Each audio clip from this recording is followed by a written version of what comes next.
We come to the cross of Eden. Now, this is my birthday. And yeah, I've been very bad this week, I have to tell you, because, this Eden has the 36 and the 6, and it was full on crisis. It was all about crisis. So for me, the 12th gate is like the polarity, the 11th gate. It's extraordinary. It begins with the chop itself. You can see in this hexagram lies a perfect balance between the yin and the yang. And if you look at the 11th on the other side, it's simply reversed with three yang lines. That's the lower trigram and the three yin lines as the upper, the mirror. For me, the 12 guide is a deep, deep symbol of what is the purpose of mutation is all about.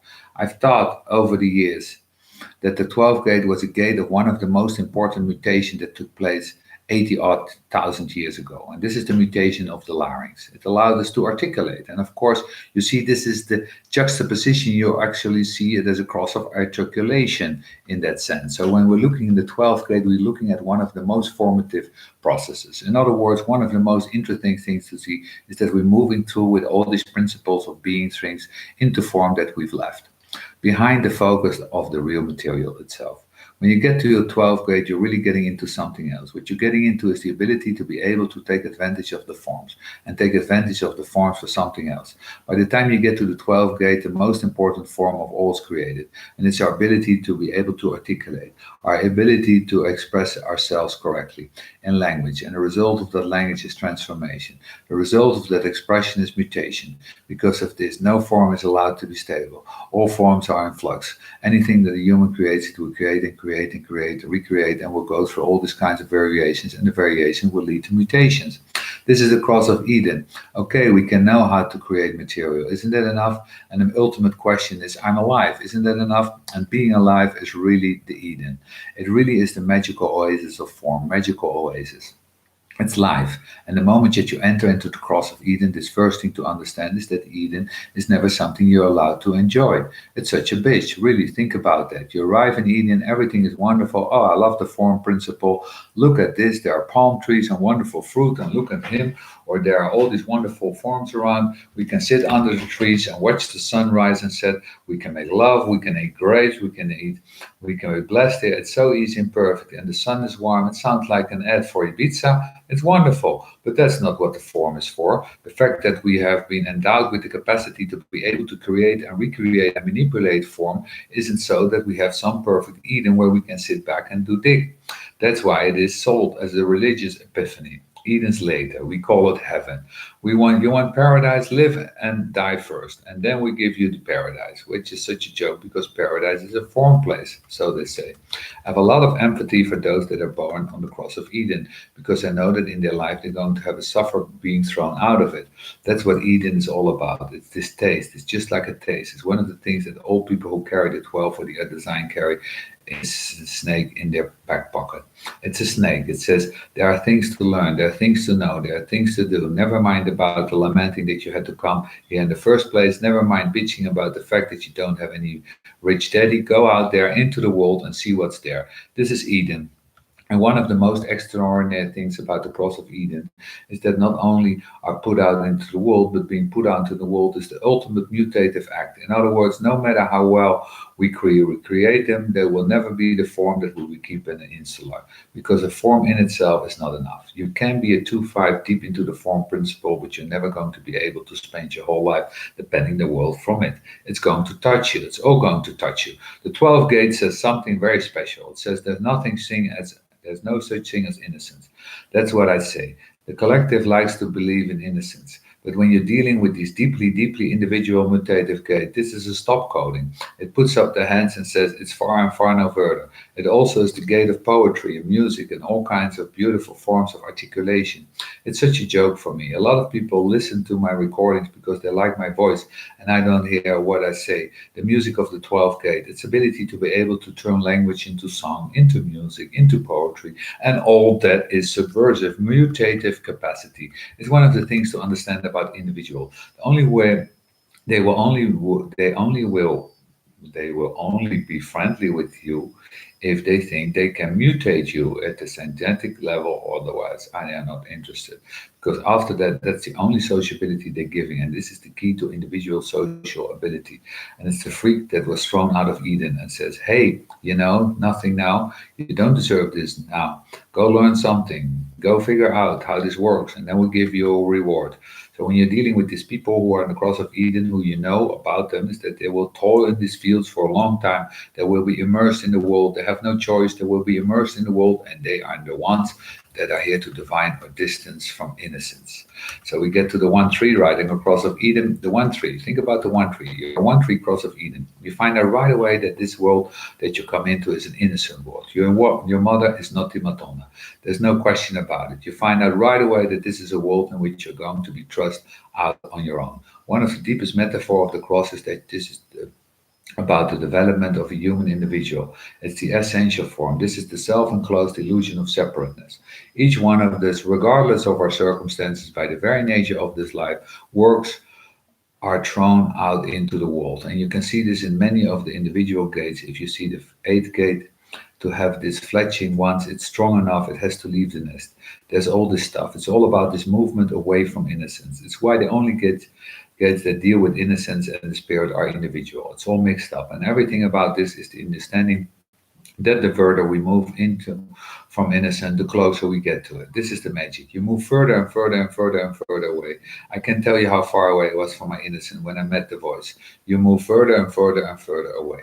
You can't get any further than nihilism. This is the travail of the one tree. The one tree wakes up on the cross and says, "Oh shit, this is awful. What's it going to be, man? 50 years and a gold watch? That's it. That's the movie." Yes, the greatest teacher of the mundane plane is this cross. The cross says, "It's mundane. Please, please. What do you think you're here for? You think you're here for a free ride? You idiot. You're not self. You idiot. You were not self in the garden. You think we're going to keep some not self creatine hanging around here, sucking up all the fruit? You get out here." Because innocence is ignorance, the ignorance of the world, the ignorance of mechanics, the ignorance of life, the ignorance. Wow. I like these Eden people because these Eden people, you can tell right away, particularly the trees, you can tell right away. It's like, yeah, I know what life is, and don't tell me about your purpose. I'm working here on the plane. Cross of Eden people have a tremendous capacity for intellectual development. They have a child with a first line personality who is on this in the cross. They have an incredible potential intellectuality. They're the ones who have really been sent out and to find out about the world. And if you're a 1-3, you know what you've been sent out to find, that there's so many beings and they move away from innocence, don't move in the right direction.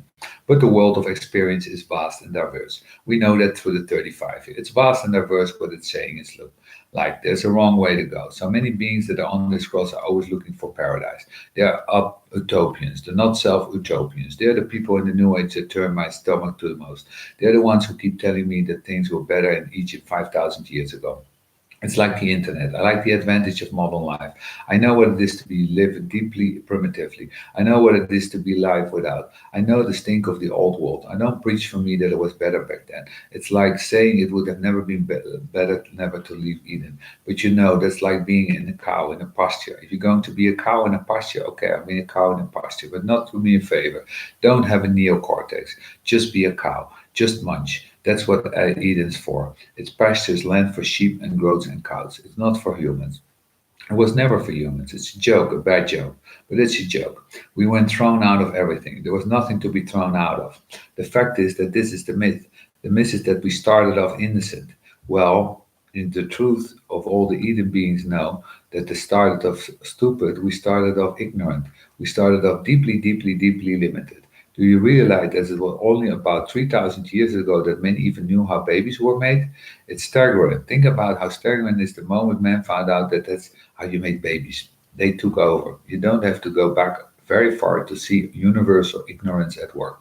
There's some German philosopher that said, the past is the picture we're racing towards. It's a great line because it's true. We're racing towards these things, trying to get there, trying to get to the place of innocence. And that's what we end up with when we finally get our conscience cranking. The last 2 or 3,000 years has been filled with messengers and Buddhas and all kinds of people telling you how to become innocent again. You know enough now. Now get rid of your mind. Too soon, not yet, but we're getting there. Everything about the nature of human design in the fulfillment of the promise of the myth of the garden, tree of knowledge, and its mythology, it's an important mythology because what it's really saying us is something very, very deep. The self-reflective consciousness as it operates through form, our only liberation can bring from understanding in the whole thing. And then understanding the whole thing transcended. What a miracle it is to know how things work inside these bodies.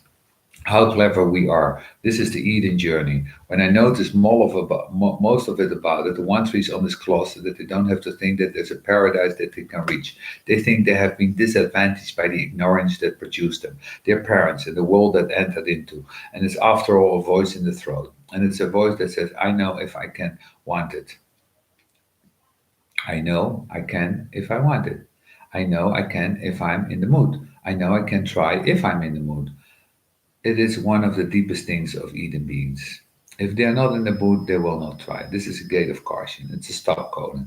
And when there's a position where they are simply saying, look, it's a stop codon, and when there's a position, a lie, when there's a position where they're simply saying, look, every time I've been promised, it's turned out to be a lie, a 1-3, every time I've been shown that this is the way and I see the flaws. I know that the dream at the other end is not for me. And the 12th gate becomes something innocent. It becomes a surrender to helplessness at its deepest level. That's a potential. The 28th gate is the individual process points us towards our purposes. But the 12th gate points us towards the helplessness of life. You helpless, how helpless it is. Ultimate articulation is what you hear in poetry. You hear this cry of helplessness. It's an underlying theme of the magic of the 12th gate. Then we go to the 1-4. One of the things I really notice about the 1-4 on this cross, and I've actually met a few of them, they've all been subject to very harsh Eden experience. That is, their parents get divorced. In most cases, you see in this day and age, most Eden children are children of divorced people. In other words, this is the thing that will throw them out of into the world. This is the thing that will break up the paradise, the bond that is there between the parents, the illusion that there is love in the house, and so forth and so on. And all this breaks down if you send out into the world with one parent or whatever you send out into the world. You have to take different responsibilities. The failure of paradise to work. It's so interesting for me with my son, who's only known his parents being together, which is different from my daughter that went through a divorce, and different for many of my son's friends who are part of divorced families. How different their frequency is, how much more secure these children are, how much more comfortable they are with the relationship between their parents. When you're dealing with children whose parents are in conflict, the children are always trying to stop the conflict in order to try to hold on to the paradise. And the conflict is deeply distressing for them because it's threatening. And one of the most common things in the 4-1 is the shattering experience. The shattering experience where the basic platform of family breaks down. It suddenly breaks down. Now, it's not just divorce. It can be, for example, the breadwinner becoming redundant, being fired, being laid off. Suddenly the cash flows into the household, changing suddenly the whole dynamic of the whole house changes. They may have to change the house they are living in because they can't afford the mortgage. It's this kind of thing that Eden people get to deal with very early in life. They get to see the material is not stable. They get to see that there's no guarantee that just because the material is there that they can be going to be able to hold on to it. You can't hold on to paradise. They're putting up on a parking lot, something like that. There's a parking lot coming up. Uh-oh, there's my paradise.